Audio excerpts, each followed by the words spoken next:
ഒരു ക്യൂട്ട് കുഞ്ഞു പൂച്ച തന്റെ അച്ഛനോടൊപ്പം ഒരു വലിയ കപ്പലിൽ യാത്ര ചെയ്ത് ആസ്വദിച്ചുകൊണ്ടിരുന്നു.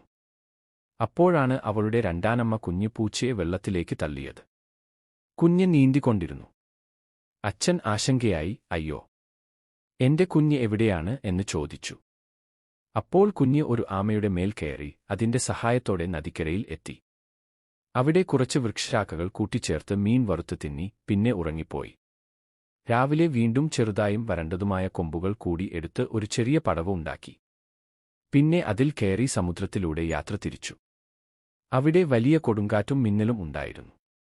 എന്നാൽ അവസാനം കുഞ്ഞ് വീട്ടിലെത്തി. അച്ഛൻ അവനെ ചേർത്ത് പിടിച്ചു. കുഞ്ഞ് മുഴുവൻ കാര്യവും പറഞ്ഞു. അതോടെ രണ്ടാനമ്മയെ പോലീസ് പിടിച്ചുകൊണ്ടുപോയി.